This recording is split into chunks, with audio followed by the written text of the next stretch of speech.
Goedemorgen allemaal. Very good morning from Singapore. We are expecting quite a few more people today, but I propose we'll just start. So, good morning. As I said, from Singapore, my name is Ralph Moreau. I am posted in Singapore for Vlaamse Investment and Trade in my role as Science and Technology Counselor. But today, I will be mostly moderating this event and give the floor to my colleagues, the expert speakers in the region. And I think you see them appearing and switching on their cameras as I speak. So we've indeed gathered again 4 fine colleagues from the region, from the Southeast Asian region, and I'll introduce them one by one shortly. Zoals aangegeven in de uitnodiging zullen we het event vandaag effectief in het Engels voeren, voornamelijk omdat we 2 fit-collega's betrekken die niet Nederlandstalig zijn. Dat was ook reeds vermeld in de uitnodiging, and I trust you're all okay with that, of course. So it's 10 a.m. in Belgium, or just 1 minute past. It's well in the afternoon here, and we have a nice turnout already, but we actually are expecting about 160 people, no less, for today's session. Some of you have landed, so thank you for your timely arrival, and in return from our side, respecting your time and agenda, I propose to just start punctually, which is now. In any case, before we get to the actual speakers and pick their brains, I'll set the scene and I'll run you through some housekeeping rules, and that will also give latecomers a bit more time to join us. So once again, welcome. I trust all of you are safe, and I hope you did manage to enjoy some time off during the summer months, the summer holidays. By and large, I'm happy to share from our side, Fit Family side, one sec, that we have been spared the worst from COVID-19 infections, and I certainly hope that, of course, the same applies to you, your family, and your colleagues. Before we go to the main speakers, do bear with me for now, and while I talk you through the setup of today's event. As mentioned, we are rather pleased with the eventual turnout, and if everybody does show up, then we will actually surpass the participation of the past 2 editions with about 150, 160 participants. It does tell us that there is indeed still, or again, a healthy appetite in the topic of today, and more specifically, the update that we want to give you in the economic conditions in Asia mid-COVID, to learn more about the current conditions in the aftermath of those first few waves of the epidemic crisis. Today we will take stock of what is happening at a moment in time when things seem to have calmed down somewhat. I'm being very cautious and, God forbid, even a bit optimistic here. We're all at a time when we are taking stock of the human and economic cost, and we all try to figure out how to kickstart our economies again and how to get that export going again. Now, our agenda here today and our objective from our side is very clear. We want to explore if we can already spot some opportunities for you, that is our export-driven Flemish companies, or at the very least give you some perspective of what is in the pipeline, what different governments around the world are thinking, specifically on this side of the world, and how we and they can move forward. Today's focus is again on a select number of countries. We have Myanmar, Thailand, Indonesia, and Malaysia, so all nicely and cozily clustered around Singapore, where I am today. So why these 4 markets? In our earliest webinars, we already covered a number of other countries, different development stages, but in this region, the countries today that we are covering, I think we can say they're in no way second-tier countries, but we did wait a little bit to address them in order to get a better view of the situation on the ground. In a number of those countries, and my colleagues will elaborate on that, the situation was or still is somewhat unclear, but it is, I think, time to give you an update nonetheless on what to expect. I think we can identify 2 groups of countries. Of course, no single country is the same, but if we have to look at the 4 countries present or represented here today, I think Thailand, Malaysia maybe have a bit more of a mature manufacturing capabilities and already that longer international business focus. Indonesia, of course, very vast population, vast country, but maybe a little bit more inward looking. And then Myanmar, of course, our more recent economic champion. All of them, of course, heavily dependent on tourism, and I will touch upon that. And then, of course, all are 4 of the larger players in the ASEAN group of countries. Besides that, maybe they're not yet the biggest export markets for us, but certainly given the population, given the demographic models, countries with a lot of potential in a very interesting and moving dynamic part of the world with different assets and different growth potential. But again, my colleagues will certainly elaborate on that. Please note that we are recording today's session. The recording will be made available to you after the session by tomorrow. We'll send you a number of links, including a link to the recording. Just one little note on the recording, because the situation is shifting rapidly. So if you refer to this recording in a number of weeks' time, just do note that maybe not everything is still relevant. If you want an update, then do touch base with us again in the future. So we are slowly getting a large group of people. So therefore we have asked everybody to please mute. I think most of them are doing that. And my colleague Christoph is also assisting in basically muting all of you. We would also like you to switch off your cameras so that only the speakers will pop up on your screen. And I think, yes, basically, as far as I can see, everybody's complying. So thank you for that. So what to expect, how we will go about after I eventually stop speaking in the very near future. We will have our 4 speakers introduce themselves. I will let them do that. They know themselves and their markets best. And then we will follow up with an interactive debate. So we try to make it a bit more interactive and hopefully interesting to you. No slides today.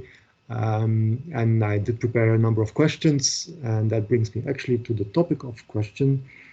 In your registration, we asked you to voice any questions you may have had or have already. We did take note of those. A number of them, I think, will be integrated in the questions I'm going to ask or throw at our panel. A number of them were very specific, company specific, but do not worry. We will get back to every question, if not during this session, then in the days to come. And one of our colleagues will contact you directly. There's a chat function in this in the tool we are using, so please do use it if you want to have a discussion on the site. We will keep an eye on any questions that pop up. If they're interesting for the larger group, I will pick it up. If not, we'll get back to it after the event. In this context, actually, we're very happy to announce a novelty, but I will do that at the very end of the event. Where we're going to release a new tool and environment which will give you even more direct and instant access to our individual colleagues in the region across the world. But that's basically my carrot that I'm dangling in front of you, and I will actually only reveal that if you do stay with us until the very end. Okay, enough for me. Time to give the floor to our 4 expert speakers. I will firstly briefly introduce them by name and then give them the floor. So maybe give us a wave when I mention your name. So we have Phoo joining us from Yangon in Myanmar. We have Peter Christian, who's joining us from Bangkok, Thailand. And we have Thomas Berntaler, who's representing us in Kuala Lumpur, but I do not instantly see us. He was there, but I have no doubt he will join us in a second. And then, of course, we have Marc Devriendt joining us from Jakarta, Indonesia. Now, Phoo, would you like to start by maybe introducing yourself and giving us a first impression of the situation on the ground in Myanmar? Sure. Thank you very much, Ralph, for a great introduction. And good morning, colleagues from Belgium, and good afternoon, colleagues from the region. My name is Phoo, and I'm the head of office in Myanmar, Flanders Investment and Trade. So as Ralph questions about the situations from the ground, especially in Myanmar, so maybe I give you some quite snapshots what's happened. So in March 2020, so we've got the first case of COVID positive case reported in Myanmar. So it's kind of like 2 months later where COVID has been, kind of harding around in the region and also in the globe. And within a week, we've got the first death is reported. So it seems like people were quite concerned a lot, especially about the health, poor health infrastructures here in Myanmar, and about, of course, the capacity of the government and, that sort of issues.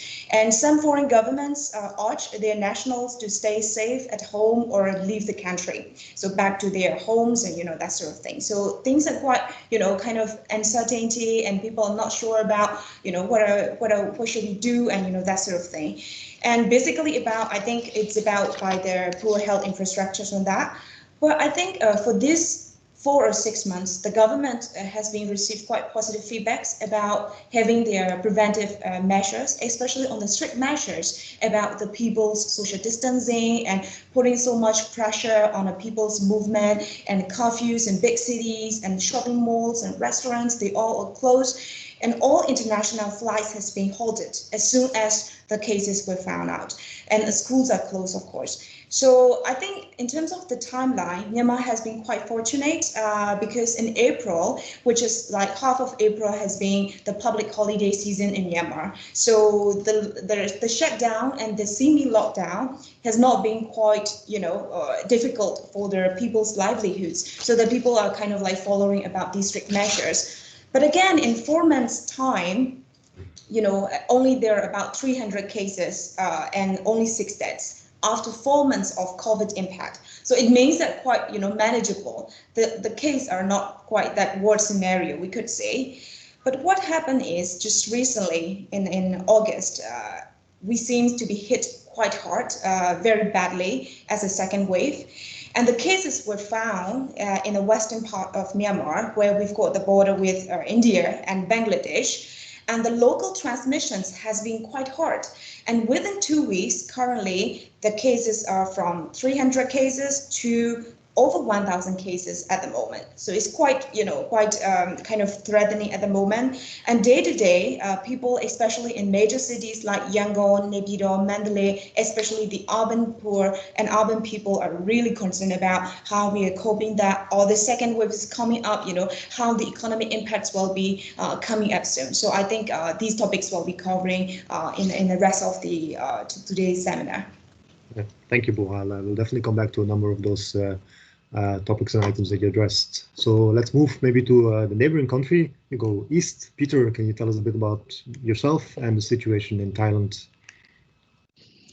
Thank you, Ralph. Good morning, everybody in Flanders. I'm happy to see such a good turnout, including a lot of people that we have been in contact with, but also including a lot of newcomers that for the first time your name or we get in contact with your company. So that's very good to see this kind of interest. On Thailand, I would say as a summary that there's maybe a big discrepancy between, on one hand, the COVID situation here, and on the other hand, the economic situation. The COVID situation, we must be one of the best countries around, actually.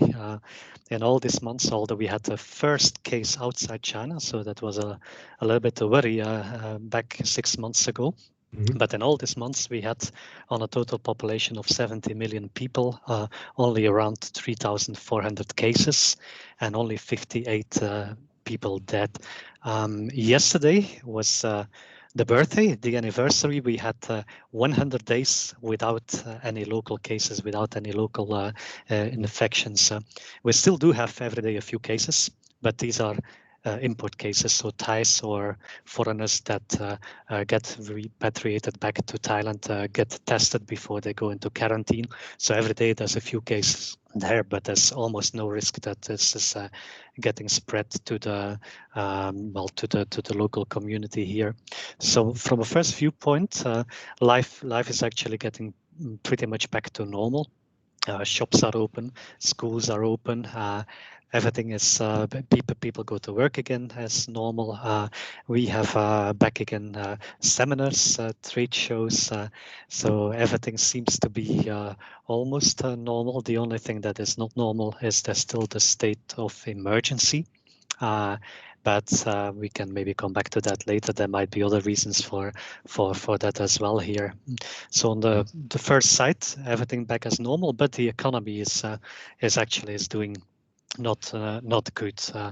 Thailand is in the Far East country that is going to be the worst hit of all. So that's very important. I think we come back to that maybe in a moment. I will tell a little bit more. But as a summary, you have this discrepancy between COVID, which has actually not really hit Thailand very hard, but on the other hand, the economy that is faring pretty bad here. Indeed, yes. I saw that in the news yesterday. The 100-day was announced with quite a lot of bravura. We learned that good news show from Singapore, Ralph. I'll stay mute on Singapore in this session today. Let's move down south a little to Thomas in Kuala Lumpur. So Thomas, can you tell us a bit more about the situation in Malaysia? Sure. Good morning to Flanders and afternoon to Asia. My name is Thomas Bernthaler. I'm from the FIT office in Kuala Lumpur, Malaysia. Normally, I would have a beautiful background of Malaysia behind me, but unfortunately, I have some technical problems, so I have to do with a green screen. So I apologize for that. No issue. And yeah, in Malaysia, we basically started to have a lockdown completely from the 15th of March.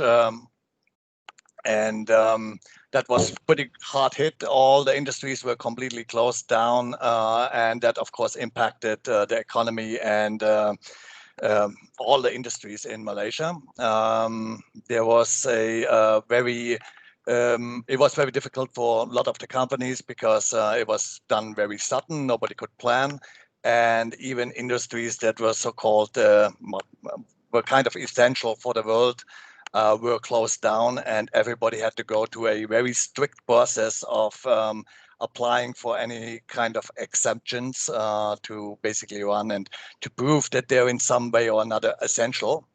That even included industries like the cloth industry, which, you know, we are producing 33% of the world gloves, and they were not allowed to produce either. So there were many preventive measures implemented, and the government has actually done a really good job, considering that Malaysia never had any pandemic or any natural disaster. We had to pretty much invent all the SOP as it was gone, so there was made mistakes, but over time the government helped all the industries to kind of work in one way or another, even though they had to have very, very strict SOPs in place. To date, we had 9,360 cases in total, and there were 128 deaths in total. But in the last 2 weeks, or few weeks actually, we only had about 20 daily cases, which were mostly imported, and only 3 deaths since July. So in all, it's quite going well, but the government internally, everything is going well, but the government has closed the borders till the end of the year, and maybe even further than then. But internally in the country, most of the things are back to normal, except large gatherings such as events and trade shows and so on. They're all still not allowed to operate. Okay, thanks. Maybe just a quick follow-up question. Do you see a discrepancy or big difference in what's happening in peninsular Malaysia and East Malaysia? Yes, but the SOP is basically implemented throughout the 2 islands, and it is actually quite, I would say the Malaysians are very good in following the SOP made by the government, and the government is very strict on enforcing it. And that is actually for all the states in Malaysia, including the Borneo side. Okay, just to be everybody's on the same side. SOP stands for? The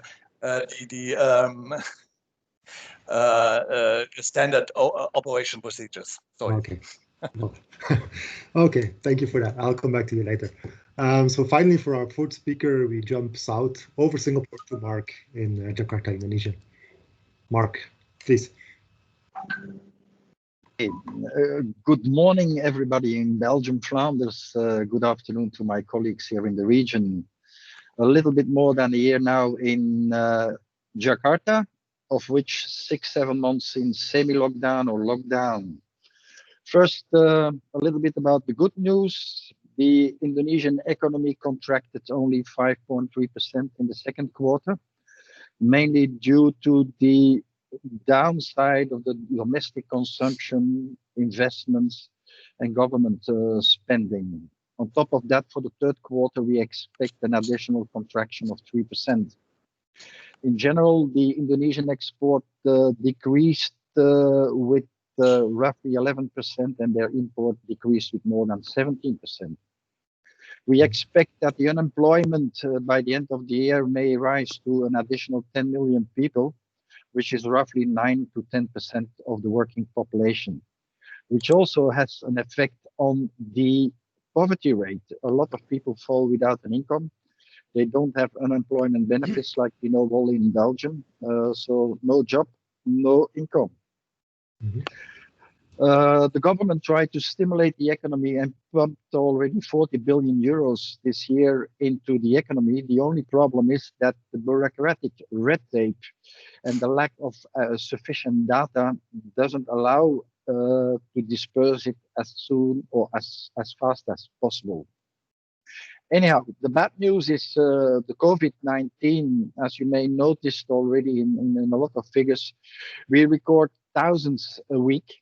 Last week, the average post-testing was roughly a positive test of 16.9% of all tests. All those people who finally get to the hospital are not always good off. 1 in 4 cases dies. So since the beginning of the crisis, we have already more than officially 7,500 people who died due to the COVID crisis. Unfortunately, also 183 medical staff, of which more than 100 doctors.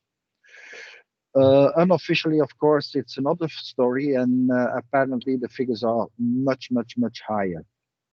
Anyhow, we expect for 2021 an economic recovery between 4.5% and 5%. But of course, this is starting from a very low baseline, the economy which will perform this year. If you have a little more information later on, I will gladly to give it to you. Okay. That's for me. Thank you, Marc. I think if we, again, I was initially trying to group a number of countries. If we look at the statistics of the number of cases, it's clear from what our colleagues just shared that Myanmar, Malaysia, Thailand, numbers are relatively low, and I think the numbers are also trustworthy. I think Indonesia is the one where the numbers are a bit more murky, and the situation is a lot less unclear. Yeah. Is that a good summary? Correct. That's correct. The problem is like in many other countries, they try to jumpstart the economy, and there is always the discrepancy. What should we do? Take care of the population, take care of the economy. Mm-hmm. And here in Jakarta, it's reasonable well because we have sufficiently hospitals, sufficiently ICUs, taking into account the average of the country. But once you go out of Jakarta, you go to the provinces, there is a totally different situation where people are actually left on their own. So it's very difficult to make a global picture of Indonesia. You talk about more than 10,000 islands, different governors who have different perspectives, which can lead the economy and how they fight the COVID. So it's very difficult to make a global picture of Indonesia as such. But like you said, figures are not looking good.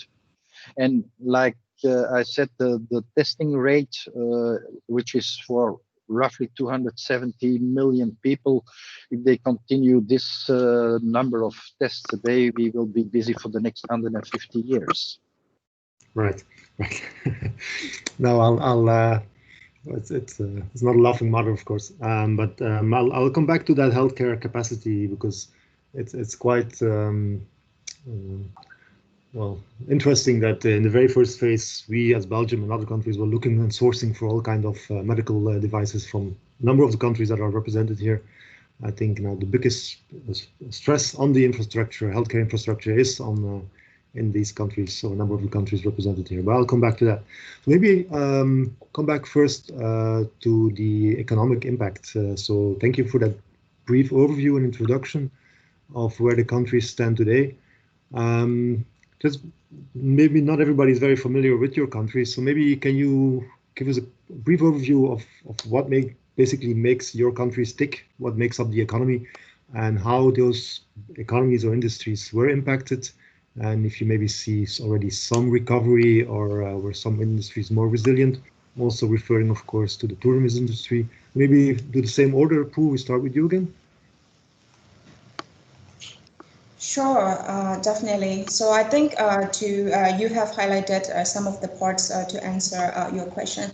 So I may start with one part out of three parts to answer this question. So I may start with about the economic background of Myanmar. So Myanmar has been one of the top fastest growing in the region. So around 7 to 8% GDP growth every year.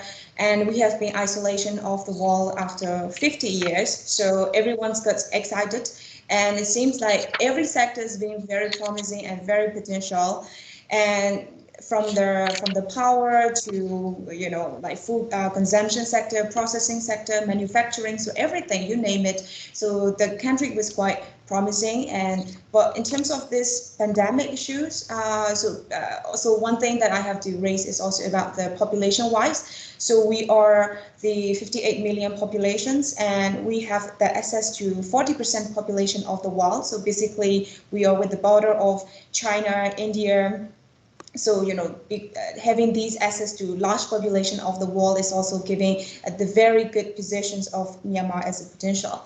So going back to this pandemic impact, to be specifically as the first part is about the growth consequences become quite awful in 2020.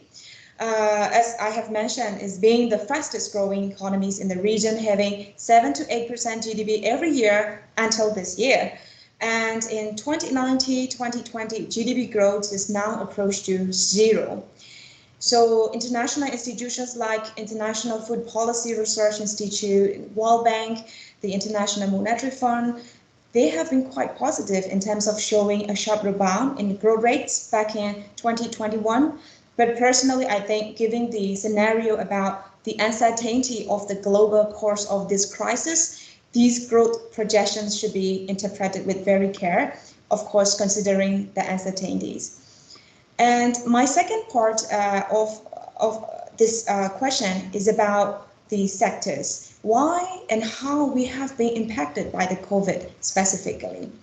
So like all the economies around the world, Myanmar has been hit hard from shocks from multiple directions. So for example, the closures of the border, so we have been the Chinese trade borders, this has been closed, right? And a collapse in the global trade. So all the supply chain changes in commodity prices, these have been hit. And the widespread disruptions of supply chain, logistics, breakdown, the slowdowns, everything has been impacted to the manufacturing and production facilities here domestically. And of course, the stoppage of productions is also something. And also, again, the government policies, as I have mentioned earlier in the beginning, very strict measures about the economy and their movement, kind of social distancing and lockdown is really impacted to the economy and activities. And of course, the cash flow disruptions by the bank transfer, because 80% of Myanmar economy is based on cash-based transactions. And because of this COVID-19, the banks has been closed and these have been like kind of the opening hours become shrinking and, you know, that sort of thing. It's really impacted to the economy. And also, again, because of the culture, immediate kind of rise in people's concern, and people start to savings as a precautionary saving. That means that impacted to the economy in the cash flows. And also another, again, I think is quite interesting about special case to Myanmar, I would say, because we have the migrants workers in the region, like to Thailand, China, Malaysia, Singapore, a lot. And then they have to return back to Myanmar. So more than 80,000 migrants to Myanmar, they come back during these 4 to 6 months. And then the remittance to the country becomes dropping a lot. So these are like kind of impacting as a negative multiplier effect on the whole economy, especially on domestic demand.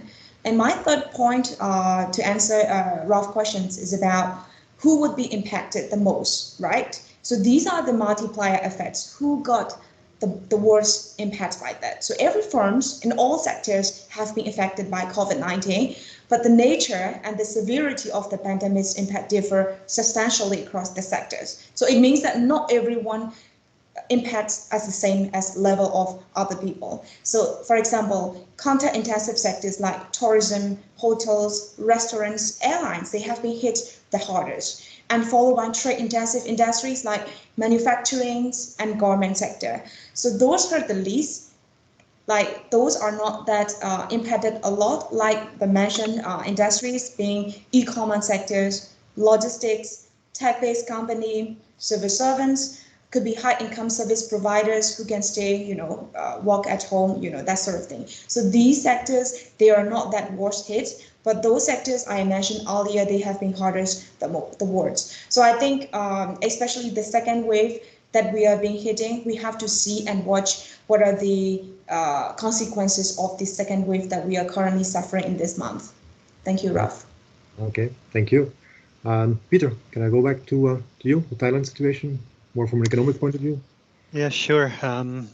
Actually, if I hear Pooh saying that some of the sectors are hit very hard, being like manufacturing, exports, and being tourism, that's exactly the problem that Thailand has, of course, because these are the very important sectors here. The Thai economy was already not in a very good shape before COVID. So we got hit at a very bad time, actually. Last year, we got the lowest economic growth for the past 5 years. Related amongst others related to the economic slowdown of China, less tourists from China, tourists spending less from China, less trade with China. Also, there were some floodings here, which was hitting the agricultural sector very, very hard last year.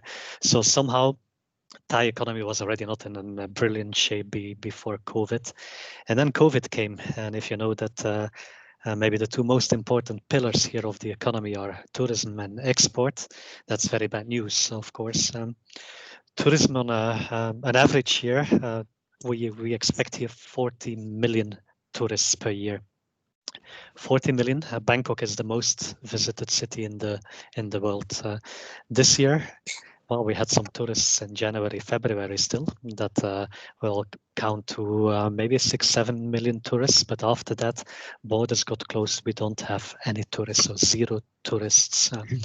If you know that 1 out of 6 people here in Thailand work in the tourist industry, that's that's not very good news, of course. So this has an enormous impact on employment. And because of that, it has an impact on the available income of the people, and it has an impact on local consumption. Also, actually, there's a risk of political stability.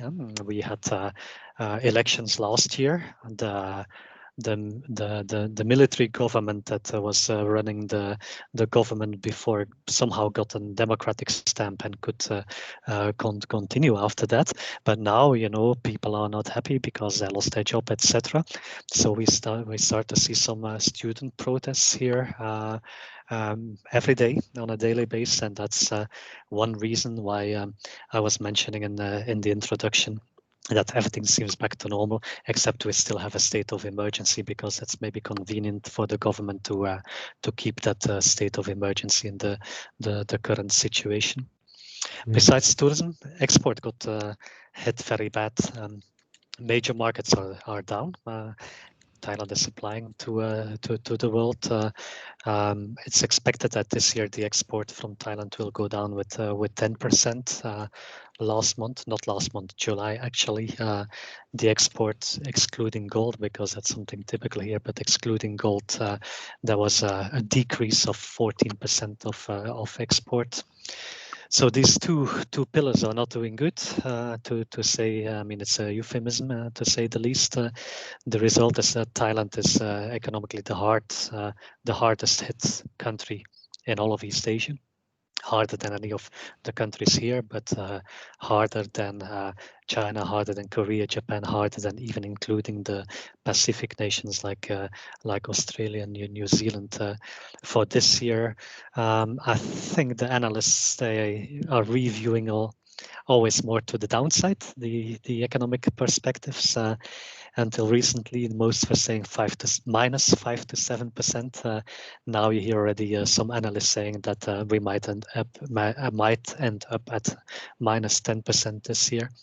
So economically, the situation in Thailand is definitely not rosy. Mm-hmm. Yeah, thank you. Just a link to tourism that was in the news here in Singapore yesterday or this week was that they're trying desperate to come up with some schemes for some long-term stays for the elderlies that will overwinter in Thailand. Yeah. Yes, well, Thailand is depending too much probably on tourism, so that's the big issue. At this stage, there's no commercial flights that are allowed to fly to Thailand. They are allowed to fly out of Thailand, but they're not allowed to fly at least with passengers to Thailand. So that means tourists are not allowed in. There's certain categories of travelers, including people with a work permit that under certain conditions are allowed in the country, but tourists and business travelers are not allowed in. What does a country try to do for tourism? They try to promote domestic tourism. If you know you don't have any people from the outside coming in, at least maybe you can try to have the local people travel more. So they even pay money to them, to give them a subsidy that they can use to book a hotel or to book a flight. However, in reality, it's much less of a success than they hoped for. But they try to promote this domestic tourism, including you have the big Thai New Year called Songkran, normally in April. This got cancelled, and now they will have instead of that, tomorrow they have a long weekend of 4 days instead of the Songkran, and I hope that people will spend money by traveling around and booking hotels and eat in restaurants. For the incoming tourists, they are rethinking their way of dealing with tourism. Instead of mass tourism, they try maybe to target more the high-end tourists. How that exactly is going to happen, I haven't seen any concrete plan on that, because it's very easy to say, no, we don't need 40 million tourists. We can have a lot less as long as they spend more money. It's easy to say, but how are they going to do? At least it's they think about that on the plans of reopening. Originally, they had a plan with travel bubbles. Let's look at other safe countries. And I think they were in particular looking at China, for example. But that scheme didn't work out because, if you have to do 2 weeks quarantine on arrival here and you have to be 2 weeks in quarantine when you come back, you need already a very long holiday before you can justify coming to Thailand. Also, it's very expensive because this alternative state quarantine for 2 weeks costs somewhere between 3,000 to 5,000 euro per person. That's including your meals, but still, that's very expensive. They are considering, and they're also working on that. Thailand is a hub for medical tourism. A lot of people come here because medical care is excellent. Hospitals are excellent. Doctors speak English. Medical staff speaks all kind of languages to welcome patients from all over the world, so they try to promote that. If anyway, you have to stay 2 weeks in quarantine, you can maybe stay 2 weeks in a hospital, and they can consider it as in quarantine. So that's one of the plans. The plan that you were referring to is opening up of, in particular, Phuket is working on that. Phuket, it's a tourist place. Besides tourism, there's not much else. So that means for the past 6 months, people there have no income. So they're looking maybe at this kind of indeed of long-term visitors that would be okay with staying 2 weeks in the villa in quarantine and pay a lot of money for that. That also would be okay to stay 1 week or 2 weeks later, longer in Phuket, compulsory. because otherwise, you know, it's only the villa and a limited number of services that will benefit from that. If you want to have in general tourism benefiting, people need to spend money outside the quarantine, and then after maybe these 3 or 4 weeks, people would be allowed to travel. It's a plan. In reality, you know, the general public here is not very keen in opening the borders. So there's always this kind of balance that they need to look at. In Phuket, they're pushing very hard for it. It seems like the government might be open for that, and they try to target somewhere 1st of November maybe. But in reality, let's wait and see what's happening. Okay, thanks, Peter.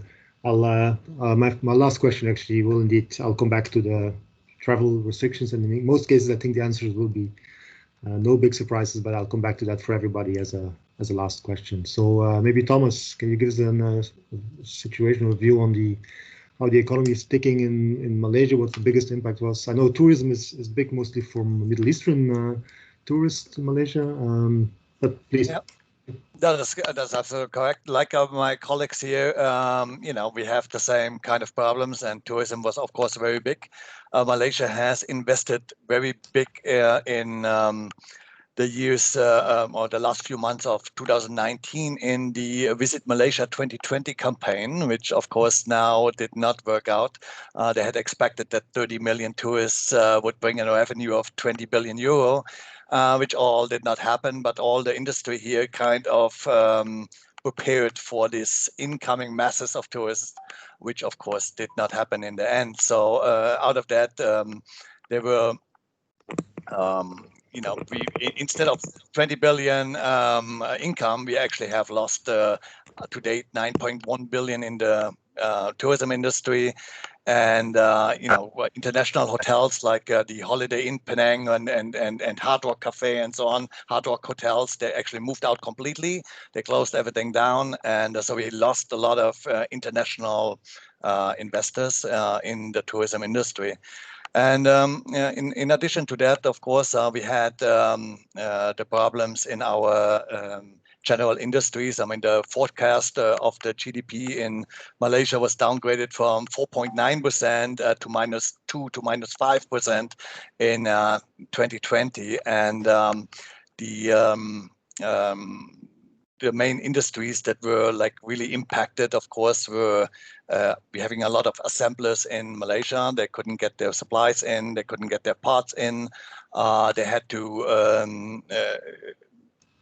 go with very strict rules where they had to limit their employees to 50% down, which in Malaysia is already a big problem. And then, of course, we depend a lot on foreign workers, which couldn't come in, they couldn't go out. That was all a huge problem. So the exports, of course, went down quite heavily. So we are very big in the electronics and electrical industry, and that reduced basically the Malaysian GDP by 1.5 billion euro, and we lost about 5.9 billion euro of revenue that industry usually brings in. So that combined, of course, with the oil prices that are not very favorable, where Malaysia is very big as well in oil, that all created the perfect storm in terms of the economy going down.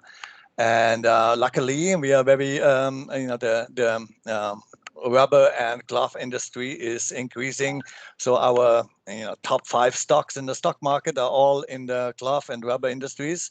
So this is quite growing. But then the public also reduced their spending due to they couldn't really go out, they couldn't do anything. So we had a contraction of 18.5% in all the public spending, private spendings. And then, you know, over time, of course, these things now stabilized a little bit. We are now allowed to get these imports in, and the Malaysian government that had changed in January now has relooked all these policies to make sure that our manufacturing base can operate more or less normal again. But of course, there is a lot of reliance on neighboring countries where we're importing goods, China, Indonesia, and so on. and there is, there was quite a hard time of getting all these goods in.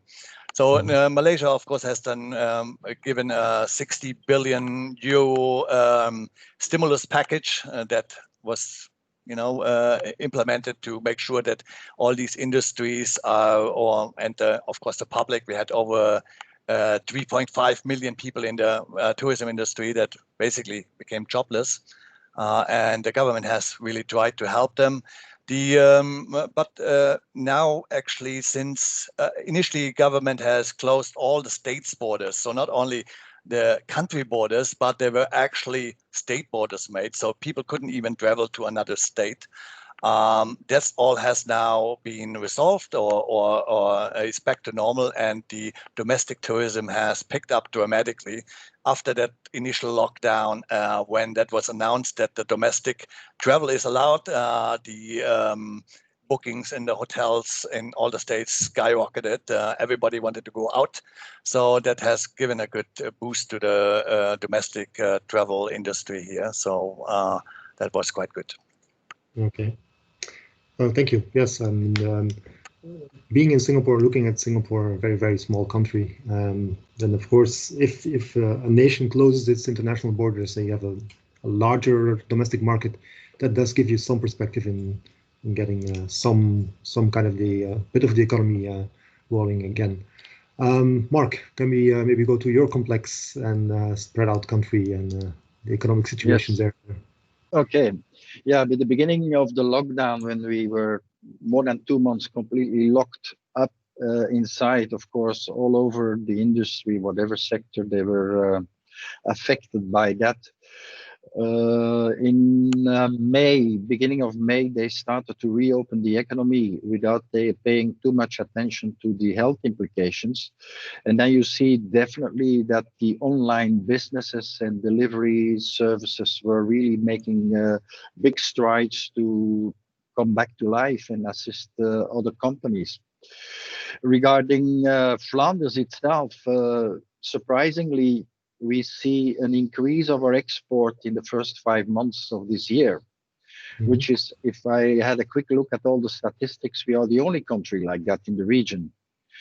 Unfortunately, if we talk to the people in the dairy sector, the alcohol sector, and the textile sector, those are not the ones who make a profit out of it due to the so-called silent bans imposed by the Indonesian government due to a dispute between the European Union and the Indonesian government related to the crude oil, palm oil. As you may know, in April last year, they blocked the import of alcohol products from the European Union. August 1st, they blocked the import of dairy products. Luckily now, due to the COVID crisis, they came a little bit more to their senses, if I may say so, and our dairy products are allowed back in. Question will be how long will that take before they retake actions. And this all fits in a general policy by the government where they want to reduce their imports by 35% by the end of 2021. Now, due to the COVID crisis, it's already postponed to 2022, but you see, for instance, the last couple of months, we see an increase of, let's say, bicycles. We see an increase of footwear, electronics, and suddenly the Ministry of Trade again issued a regulation where they stop giving automatic permits for those products to be imported in Indonesia. So in general, I must say, as Flanders in general, we are quite well off with our export to Indonesia because we are increasing. Now, if we continue about which sector is the most impacted in Indonesia, definitely, of course, also the tourist sector. And I will spare you all the voodoo solutions to fight COVID. But in the end, we have more than 100,000 hotel rooms empty now. 2,000 hotels are closed. More than 8,000 restaurants are closed. In other words, the people who work in that sector, roughly 95%, is now without the job or furloughed. The lucky ones could go back to their family in the in the fields, harvest the rice, but that has an enormous impact on the economy. As you may know, there was a push by the governor in Bali to try to open by mid-September, which was then blocked by the government. And like it is looking now by the end of the year, definitely no tourism. So even when Bali claimed there were no cases, we see today again between 150 to 180 cases of COVID contamination, where it's only domestic people that are now allowed to come to Bali. So I don't see a solution in the short term, economic-wise, for Indonesia. Also, people are forced to go back to work or requested to go to back to work. You see in certain factories that suddenly you have a peak of contaminations, like Toyota had to shut down. You see also here in Jakarta, although people are only allowed to have a maximum 50% capacity occupation in their offices, you see flare-ups in different buildings, different offices. Last week, we had the immigration officers who were hit and they had to close down for 2 weeks. Then you have another ministry, you have all around Jakarta, although they are 50% occupancy, you still see, unfortunately, flare-ups of contamination with COVID-19. So we don't even talk about the second phase. We still are in the first phase and just have no clue how it will go further in the future. Well, thank you for that. Even if it's not good news, it's still good and interesting to hear facts from the ground. You mentioned something interesting, and Thomas also mentioned these investors that are present, and some, I mean, it depends how deep their pockets are, how focused and committed they are. But I think we do see some negative foreign direct investment, actually money or investment flowing out or closing down. Now, I just want to link that maybe to another topic that was mentioned, or the country, China, was mentioned already. So as soon as China infections took off, we saw that basically China closed down, manufacturing stopped, and companies that were heavily relying on the China source for manufacturing, for sourcing, they were heavily impacted. Also, some of our Flemish companies, two-way streams, both importing, exporting.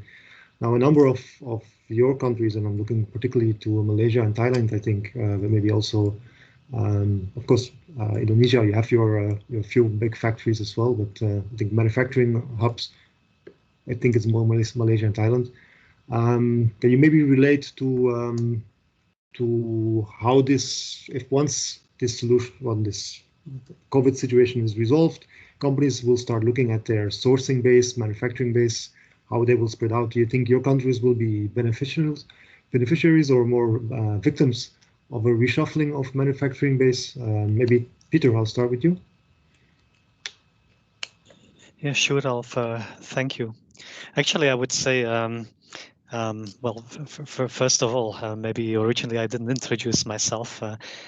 Peter Christian, I'm based since 1 year in Bangkok. I've been 20 years in Asia, of which about 15 years in 2 different postings in China. So I'm a little bit familiar with the China story.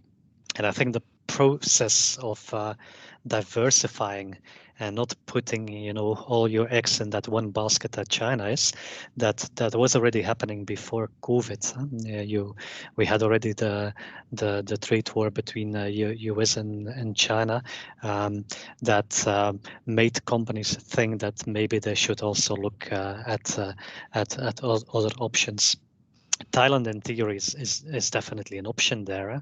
Thailand, because of the location here, because of the fact that manufacturing is developed, the hub function that it has.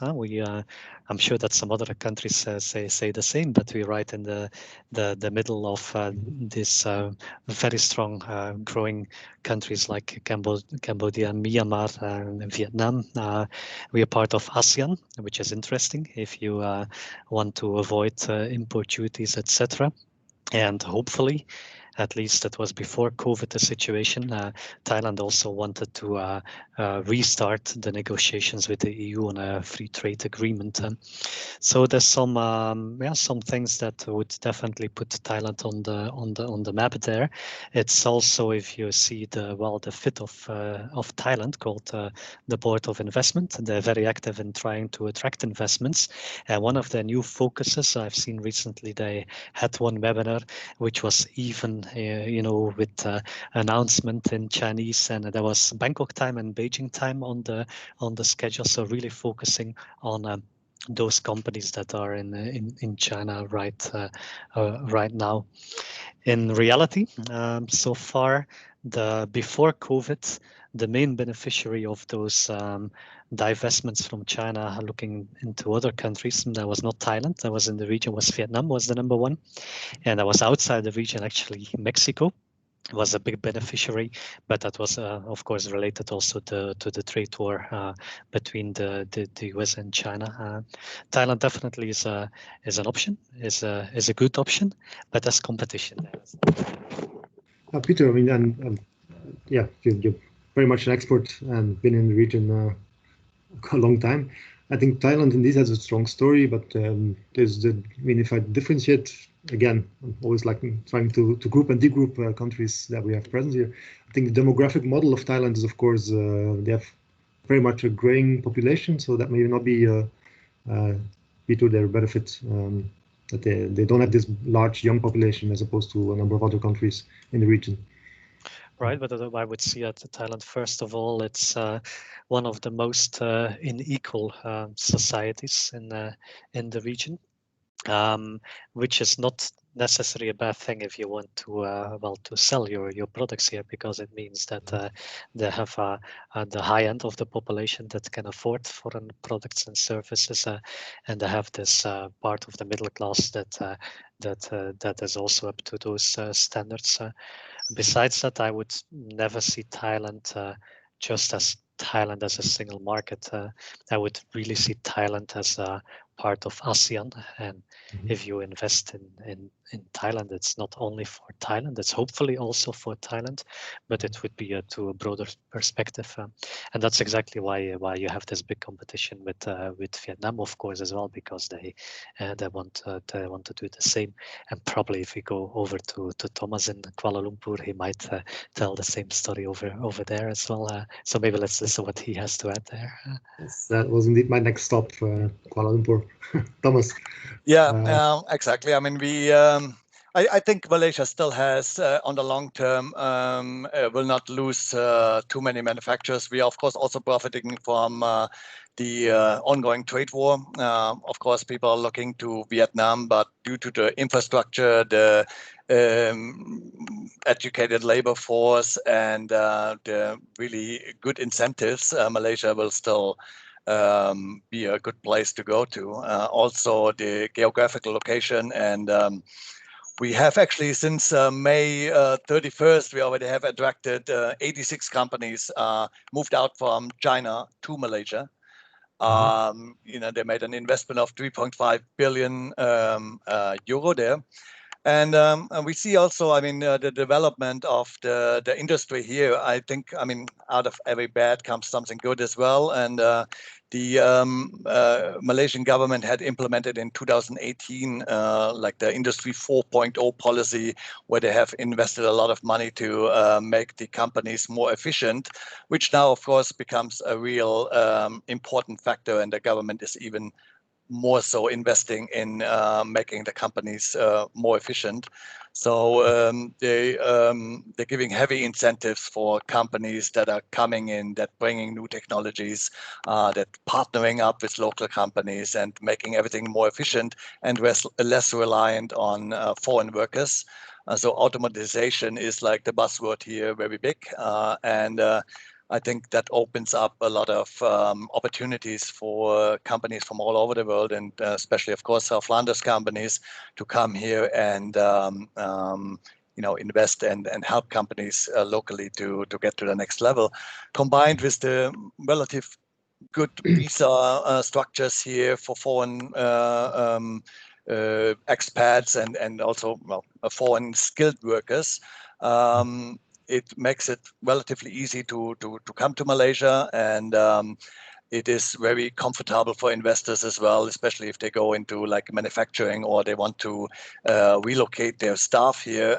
They can actually own the real estate here. They can own the land here, which is quite unique in the Asian region, that you can actually own your land and real estate. So that makes it quite attractive for a lot of companies here. The infrastructure is very good, and now, of course, we're seeing a huge adaptation of the e-commerce market, where the Malaysians are actually very adaptive to buying everything online, which creates in return huge demand on the logistics and the supply chain management, which also, again, opens up a lot of opportunities. So if companies, of course, need cheap labor, Malaysia is not the place to go. I would recommend Vietnam then.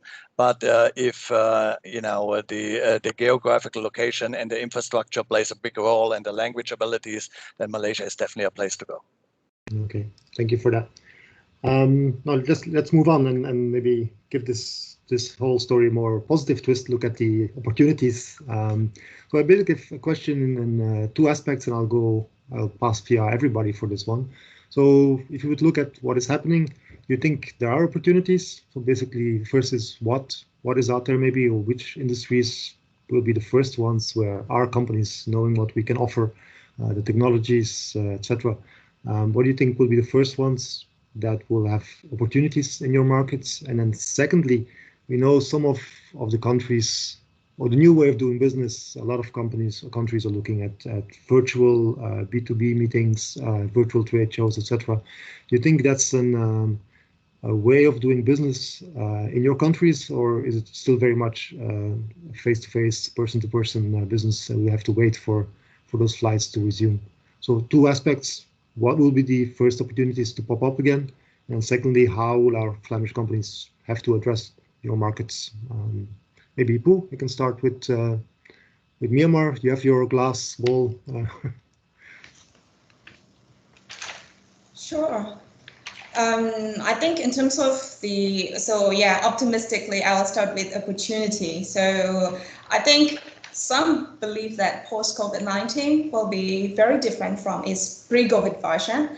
So post-COVID-19 world would likely be characteristics like greater volatility, or lower growth, or rising trade tensions. Could be historically low interest rates or rapid technological change. So in that way, we can see that, especially for Myanmar, digital financial service like mobile financial service, payment cards, mobile wallets, and other financial technology like fintech applications. I think this is really huge opportunity. And I have been also approached by some of the local companies from Myanmar about inquiring about which positions and which Flemish companies are capable to offer and being partners with that. So we can see quite appetite for this sector. And the second sector that is also linked with about this first sector is digital platform, and especially on the tech-based industry. We can see that, you know, lots of the in-person activities like trade fairs and roadshows, you know, these going to be changing to more virtual platforms. So I can see that these going to be quite kind of a potential and promising sector for Myanmar, especially the country is taking the leapfrogging e-commerce platforms, like the government is really urging the business to doing and to approach and to adapt in these e-commerce and digital platforms. So I think for those companies who have a digital platform and application system, I think that will be a good opportunity to watch out. And the second type and the second category of opportunities for those sectors, perhaps not directly impacted by COVID, but of course indirectly impacted by COVID. It could be consultancy and services, because we can see that these days the government is really urging to employ those migrant workers coming back to Myanmar. So 80,000 migrant workers, and we also have still millions of people planning to come back here. So to have job creation for these people, government is really urging to create industrial zones and infrastructure projects a lot. Even in Yangon, the commercial city, there will be 3 new development infrastructure projects. So it means that if you are a company, you have consultancy and services on that infrastructure project, I think that would be something you have to watch out. Another sector would be related to healthcare infrastructure. Of course, with the COVID impact, I think that's something that Myanmar people and the government got more awareness about how these healthcare infrastructure has to develop. And fortunately for us, we have been receiving lots of international aids and international assistance from financial institutions. Maybe something that you can watch out for this sector as well. And the last sector I would say is, I have been arching for this sector for I think almost a year now, which means power sector. So in Myanmar, we have a national electrification plan. What does it mean? The plan means that everyone in the country has access to electricity. But currently, Myanmar is having the lowest electrification rate in Southeast Asia. Only like 50% of the population has access to the power main grid. So the government is really injecting lots of policy, lots of government project, lots of the private-public partnership project on that sector. So I think these are another sector that you could be interested to look at in that particularly. And speaking of these potential opportunities, I also encourage you to stay tuned in FIT website for these government tenders and opportunities, because we also usually put these trade proposal in our FIT website. Thank you. Thank you, Pooh. I think in English. Sorry, the second part. The second part you mentioned about the business, doing business culture, whether we will be adapting to this pandemic crisis. So I think we've been here in isolating for about 50 years isolation. So people are not very quite sure about how the Western and how European business culture. So people are not quite comfortable to reply emails or to speak over the phone. So that's something that, you know, I see that that's kind of obstacle opening up the country, especially doing business with Myanmar companies. But I think by pandemic crisis, we can see there are increasing numbers of the virtual meetings, increasing numbers of the webinars, and a lot's happening. So I also hear a lot of voices from Myanmar companies that they are really change this leapfrogging opportunities for adapting this digital platform. So we see more positive sides on that. Okay, thank you, Paul. And I think in English is crystal ball, not a glass ball, but thank you for looking into it anyway. What is good is positive news that that indeed the virtual platforms are an option for countries, and for countries where the borders are very much closed. So maybe Thomas, I'll jump to you. The same two questions: the what, and then maybe the how for our companies to approach. Sure. I mean, there's lots of opportunities that are opening up now. I think the Malaysian government also looks at diversifying and opening up trade relations more closely with a wider variety of countries. So, of course, due to the virtual meetings, we are now very looking big into cybersecurity, big data, things like that. So any companies that are having knowledge in resolving these problems, the Malaysian government is very open to invite them in as investors or transfer the knowledge. There is, of course, in terms of trade shows and so on, and that was a huge impact. We had a lot of great trade shows that we were able to attract to Malaysia due to our new convention center, which is the biggest in ASEAN, which was pretty much empty the whole time. They have very quickly implemented some virtual options that they are now rolling out as well. If you would have asked me a year ago if you can do meetings virtual with Malaysia and initiate trade, I would have said no. But the companies more and more, the industries more and more, and the people are more and more open to this, since everybody knows nobody can come in. If it will stay like this, I don't think so. I think once the borders are open, people will expect, at least for the first meeting, that people make the effort to actually come into the country and see them face to face. Malaysians are usually looking at 2 or 3 meetings before they make any decisions. Then once you are in, then maybe that can be going more virtual. But in general, the opportunities are actually very large, and we had also a very big question into the food security because Malaysia imports almost all its food. I mean, we're talking about 90%. And so they're looking at modernizing their farming, precision farming, and modernizing the agricultural to be less dependent on other countries. Even things like the poultry industry, where we are 100% self-reliant, but 100% of the food is actually imported from other countries. So there is a lot of these opportunities coming up where the government is now looking into resolving these for like the next pandemic to see that the reliance to other countries where maybe another pandemics will start are not as heavy as it is now. And then, of course, like I said before, the whole automatization in Industry 4.0, because Malaysia, in terms of workers, is very reliant to foreign workers.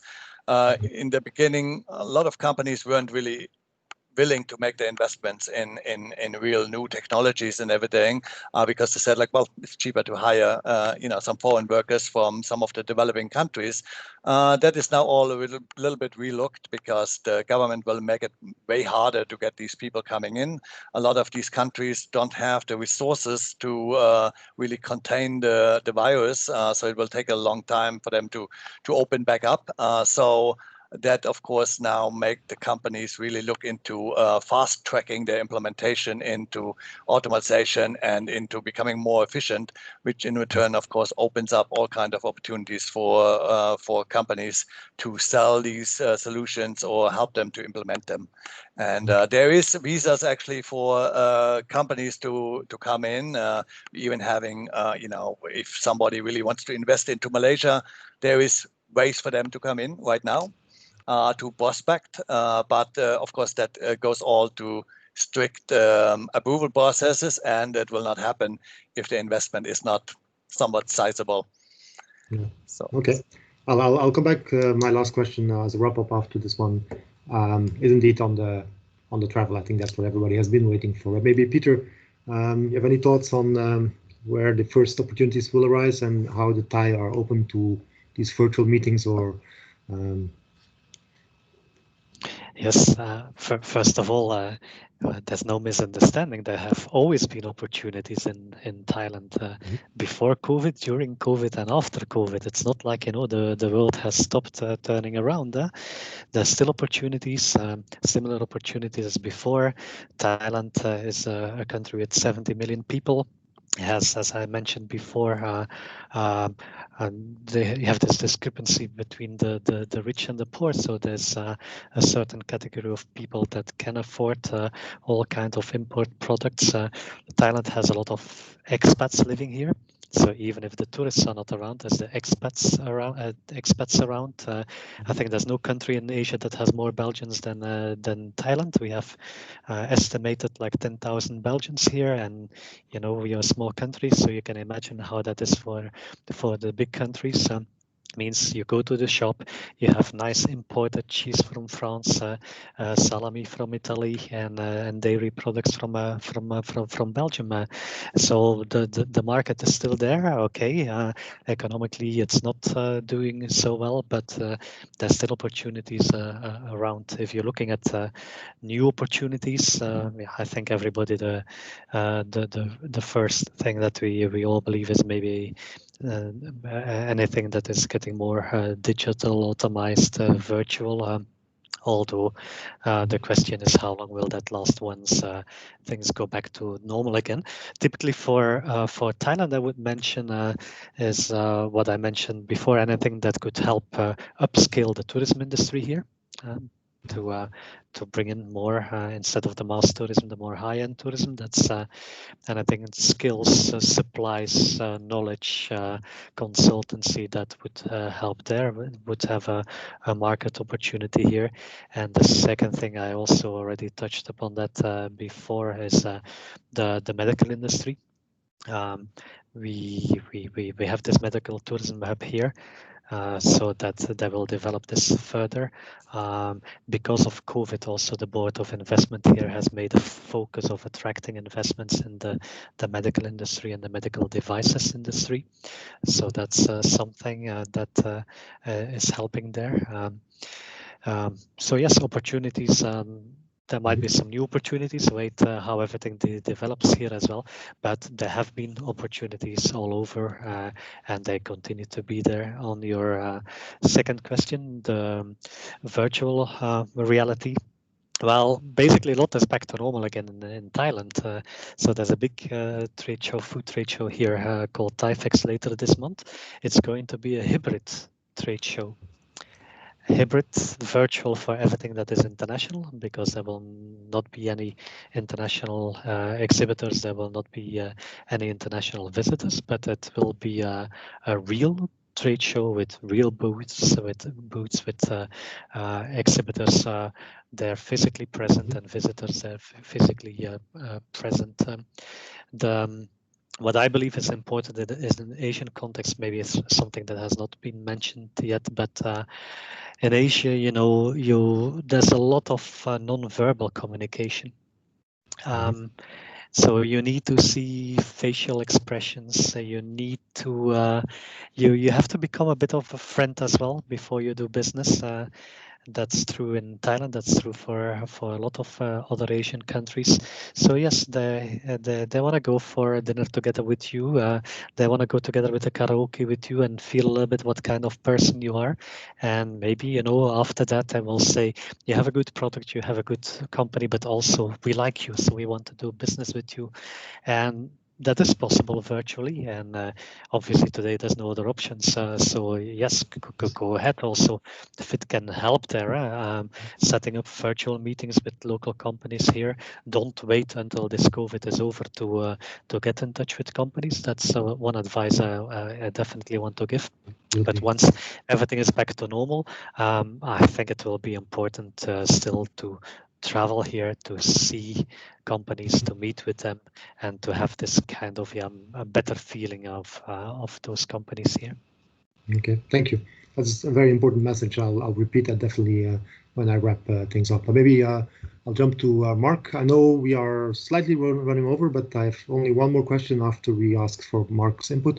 And the last question is what everybody was waiting for, when you can travel again. And then is my wrap up. So we probably will be running 10 minutes late. So apologies for that. But maybe first go to Marc. Any opportunities to see this and how it will go about? In the short term, definitely due to the COVID crisis, we have here the local industry capitalization of the factories went down. Hardly 25% is still operational. The problem is actually in the long term, where the government wants, like I said before during our session, that the government wants to reduce the imports of products by 35% now by the end of 22. So there are a number of sectors that will be hit. Amongst them, the automotive industry, textiles, food and beverage, electronics, petrochemicals, pharmaceuticals, medical equipment. So how they're going to do it, I don't know. It will have a lot of conflicts on European level, WTO level. We are in the negotiations now with an FTA between the European Union and Indonesia. We're already in the 10th negotiation round, and it's still going on and on and on. So like I said, also our dairy products were hit, or the alcohol products were hit. Now we have textile, suddenly are not finished textile products are not allowed to come in. Time and again we are in conflict with the existing WTO rulings. So definitely in the short time, I'm sure there's an opportunity for our products to be exported in the long term, taking into account that we hopefully will have an FTA with Indonesia. Everything will smoothen out. But for the time being, I don't see it really in an optimistic view. Okay. Now, on an individual basis, doing business is not a problem. We can easily set up virtual B2B. We work as if nothing changed, you know. The only difference is you save your ticket and your hotel costs. We can set up virtual meetings with a third party based on input Fit Jakarta gave you. So I don't see any problem there. We did it in the past already. A little bit more difficult is it when you have to have meetings with the government. If not all of them, they work from home. If they work from home, it's difficult to reach them. If you reach them, most of the time it's only on their mobile phone because they don't have a laptop at home. Internet connections in the place where they live is not always optimum. So I would say government related, it's really tough. But if you go B2B, I don't see any problem at all. And those companies who really insist on having even, call it a courtesy call, the face-to-face meetings, Fit Jakarta easily can assist you in setting up the meetings. There's no problem at all. Okay, thank you for that. Now as I said, we're a bit running over time. But I think the last question is an important one, and everybody does want an update. When can our business export manager step on the plane again and visit you? Any site, or I'm going to ask you to be very brief. Any information, practical information you have. If not, then so be it. It's a fluid situation. So I'll start again with Pooh. What's the travel situation and the short-term prospect? Okay, currently all the international flights has been stopped until end of September. So this regulation has been since last month. So it means that even in the last month, we were in a good situation, but just only 2 weeks now, currently we are in a quite challenging situation at the moment. So I don't know, but currently the measure is until end of September, all the international flights are stopped. Okay, thank you. Comments for Malaysia. What's the situation in Malaysia? Well, the Malaysian here it's basically, I mean, the border is now closed until 2020. Only citizens and foreigners with a valid visa or pre-approved visa can enter. When they enter, they have to do 3 days before they leave. They have to do a test in the country they're coming from, and they have to go to a mandatory 14-day quarantine. With in a selected government-approved facility that they pay. That was actually, we kind of wanted to open up, but then in September 1st, now it was announced that travelers from or business people from India, Indonesia, and Philippines, even if they have a permanent residency or a Malaysia second home or any other visa, they're not allowed to come in. They're completely barred now. And we had initially, a green list of countries that we wanted to open up to. That was kind of scrapped after these countries showed new cases again. And now the Malaysian government is basically redrafting a new green list, which will be starting to open. We just opened the border with Singapore, but only for essential travel. But it is a positive step to kind of test the waters. And now the general consensus is that the government will keep the borders closed until the end of the first quarter of 2021. So, however, there are special visas available for companies that want to come from Europe that are coming for prospecting, if they can prove that they are basically already have decided to make Malaysia their investment place, and they have a sizable investment, then they can actually be approved and apply for that visa that is available. And then that's basically it. I mean, of course, FIT can make matches with partners, and we post general updates on a weekly basis on the FIT website, and we're actually also coming up with a industry outlook for the halal industry, the food and beverages, ICT, petrochemical, and infrastructure industries that are basically will be published very soon on the Malaysia section of the FIT website. Okay, I'll come back to all the fit platforms and the information that is available. Peter.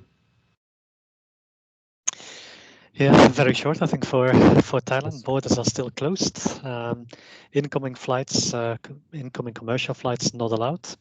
So except for certain categories, so people, diplomats, people having work permit, people that are married with a Thai.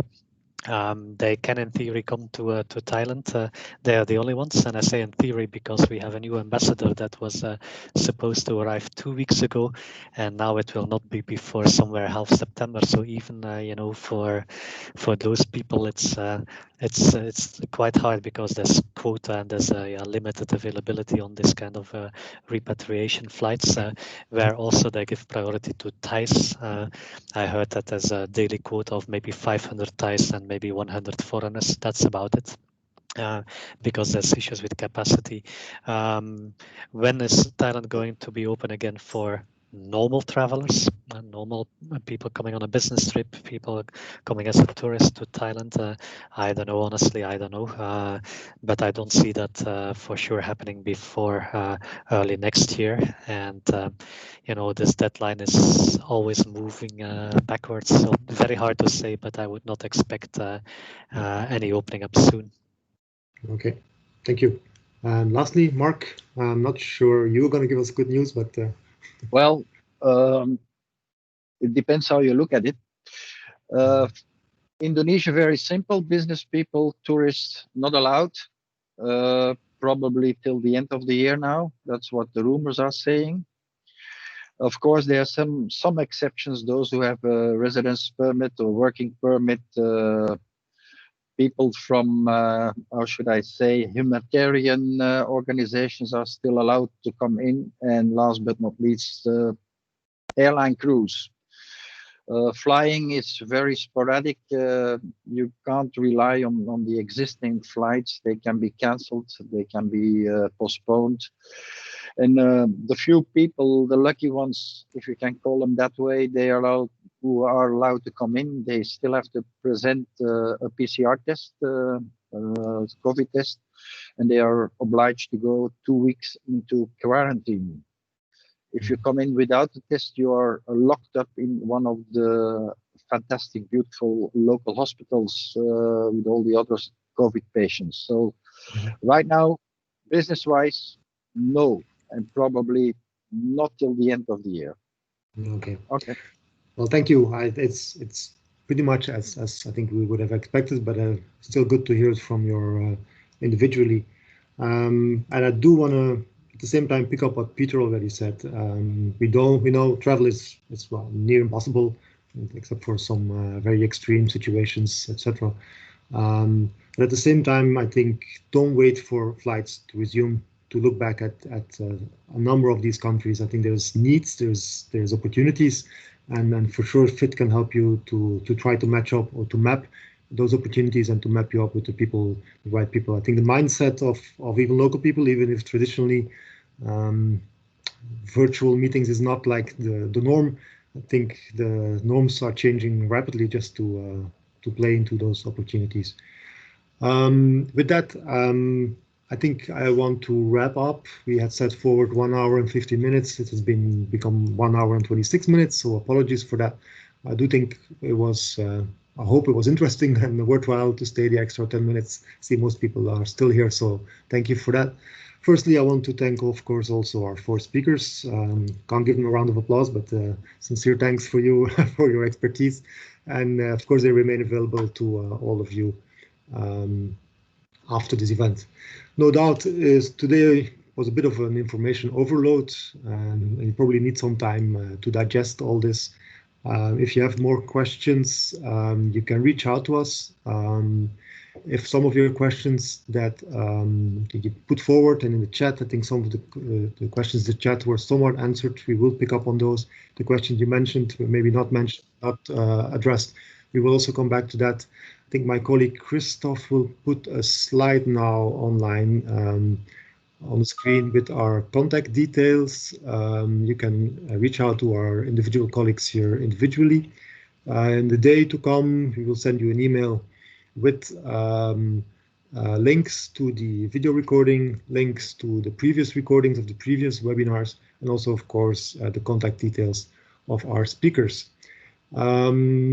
Finally, we threw a lot of information at you today, but there's a lot of it is also available even more structured at our FITS websites, grouped per individual country. Each country now also has a dedicated coronavirus section, so I do encourage you to consult those pages regularly.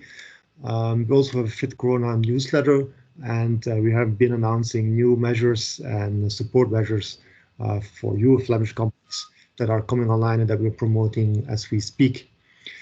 Before I forget, of course, I mentioned Carrot and that new platform that we are going to announce, that novelty. So in the days to come, FITS will be launching an online appointment scheduling tool, which will be available very exclusively only to you if you have been participating in one of our 3 webinars focusing on Southeast Asia. It's a pilot. It's basically a bookings and appointment scheduling tool, much like you would go to the website of your doctor or hospital. You can basically click the expert you want to speak, the country, the person, the colleague you want to speak, and his availability and meeting slots will be available, and you can just, in a few mouse click, have your appointment scheduled with the person you would like whenever you are available, and the person in the field will match that. So that will be coming up, and hopefully we can roll that out globally to all our offices, but exclusively to you in the next 2 weeks. I think we will make that available. I think that was it. Well, very selfishly, I want to draw the attention to myself and to my role that I have within FITS. So I'm a science technology counselor. Maybe you've seen in our social media and our corporate platform that we are recruiting new social science technology counselors for 5 exciting offices, including Singapore. So if you're interested or you know somebody for those roles, we very much welcome their job applications. Only one thing left to do is to thank you for joining us. I hope it was useful. If it was, then please do join us for the next editions. And for now, thank you for tuning in. Have a wonderful day, stay safe, and see you next time. Thank you.